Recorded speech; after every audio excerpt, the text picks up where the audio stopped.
Olá, trevosos! Como estão? Hoje eu e Trevor em pelúcia damos boas-vindas a você que está aqui no canal, que o meu gato de verdade ele tá por aí, daqui a pouco ele aparece, para ler os 7 relatos enviados por vocês. Para enviar o seu relato é muito fácil, é só acessar ou o Instagram ou o Facebook Lenda Urbana TV, T de Trevas e V de Vulto para enviar a sua história. Faça um resumo de até 20 linhas e envie o seu relato que eu vou ter muito prazer em lê-lo aqui. Lê-lo.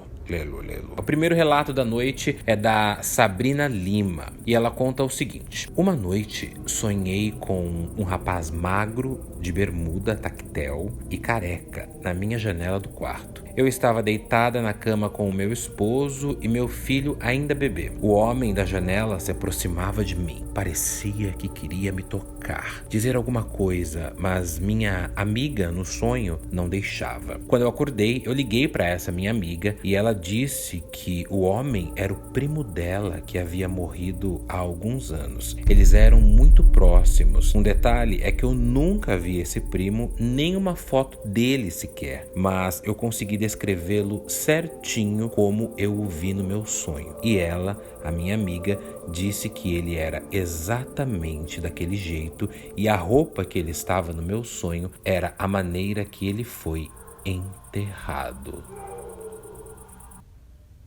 Cachorro.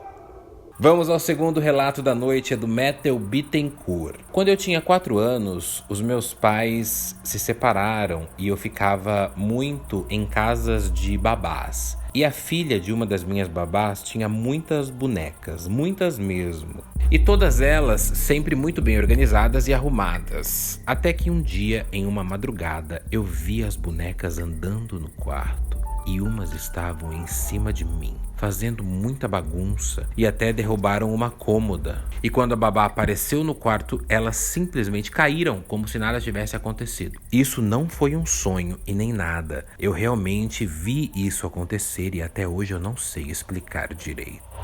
Isso é meio que um Toy Story das trevas, né? As bonecas que se movem, o menino consegue ver, elas fazem bagunça no quarto e na hora que a babá entra... Terceiro relato da noite é do Renato Brunetti. A minha avó me contava que uma certa vez um casal recém-casado foi morar próximo da casa dela. Em uma noite de lua cheia, a mulher chegou desesperada na casa da minha avó pedindo ajuda. Ela estava com o vestido todo rasgado por mordidas, dizendo que algum animal selvagem parecido com um lobo havia atacado ela e que o seu marido tinha saído de casa e ainda não tinha retornado. Então, no outro dia de manhã, encontraram o marido dela desmaiado no meio da mata e, curiosamente, nos dentes dele haviam linhas grudadas com a mesma cor do vestido que ela usava. Supostamente, o marido dela que era o lobisomem. Você viu a história do lobisomem, Trevor? Quarto relato da noite é da Larissa Felipe Pierami. Oi, lenda. Oi. Minha mãe conta que quando ela era moça, ela trabalhava até tarde em uma lanchonete e chegava sempre depois da meia-noite em casa. Ela morava em uma casa que ficava na rua de um cemitério aqui no interior. O quintal era bem grande e tinha uma árvore no meio. Ela conta que todas as noites, quando ela passava por essa árvore, algo pulava lá de cima da árvore, bem forte no chão atrás dela. E ia seguindo ela até ela entrar para dentro de casa. A minha avó, mãe dela, sempre falava para ela nunca, de jeito nenhum, olhar para trás para ver o que era.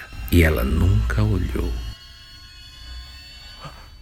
Quinto relato da noite é da Caroline Beatriz Crestani. Minha mãe fumava desde os 15 anos. Um dia, na ida para o trabalho, esqueceu seu isqueiro em casa e se deu conta disso só quando estava no ponto de ônibus. Ela trabalhava no turno da noite e estava sozinha na rua. Então ela reclamou em voz alta: "Ah, nenhum demônio para me emprestar o fogo." Ela disse que nesse momento virou para trás e viu um homem atrás dela. Ela até achou normal, pois haviam algumas casas perto ali do ponto de ônibus onde ela estava. O homem olhou para o cigarro da minha mãe e tirou do seu bolso um isqueiro para lhe oferecer. Ela pegou o isqueiro e acendeu o cigarro. Quando ela virou para reclamar novamente da demora do ônibus e voltou a olhar para o homem, ele já não estava mais lá. E o cigarro dela permanecia aceso pelo isqueiro que o homem misterioso havia emprestado. Minha mãe sempre dizia que nós atraímos aquilo que chamamos.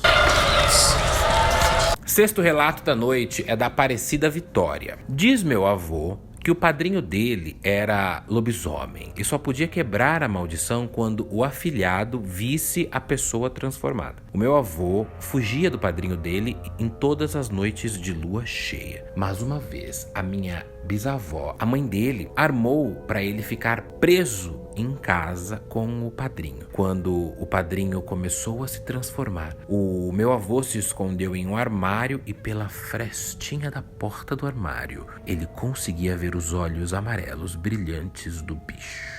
Quando ele teve coragem de sair do esconderijo, viu o padrinho desmaiado e nu. Depois disso, nunca mais falaram no tal do lobisomem. Sétimo e último relato da noite é da Evelyn Damala. Aconteceu quando eu tinha 4 anos e, por incrível que pareça, eu ainda lembro todos os detalhes. Eu estava em casa com os meus pais e era uma noite normal. Eu estava brincando na sala, tinha uma janela que não tinha cortina. Então, eu vi nessa janela a silhueta de um homem de chapéu e uma capa preta. Na hora eu entrei em desespero. Os meus pais foram até lá fora e insistiram que não tinha nada e acabou ficando por isso mesmo. Eu nunca mais toquei no assunto, mas eu vi a mesma silhueta várias vezes. Até hoje eu ainda vejo. Às vezes está em janelas, portas ou simplesmente parado na rua durante a noite. Eu ainda não sei quem é este homem, mas até acabei me acostumando com a sua presença. Muito que bem, estes foram os 7 relatos da noite enviados por seguidores, ou seja, vocês. Para enviar o seu relato, você pode enviar por direct, inbox, lá no Instagram ou no Facebook, Lenda Urbana TV. Todos esses relatos estão postados nas redes sociais do Lenda e também eu te convido a ouvir o meu podcast, onde eu narro com mais efeitos, uma edição mais trabalhada, o podcast do Lenda Urbana, que é o LendaCast, o seu podcast de terror para ouvir antes de dormir e ter pesadelos, obviamente. Não esqueça de deixar o seu like e também um comentário aqui para dizer o que você achou desses relatos. E também, se você tem algum relato, comenta aqui embaixo que de repente eu printo o seu comentário e leio aqui no canal. Tchau, Trevor. Meu gato real deve estar por aí. Até a próxima. 3, 2, 1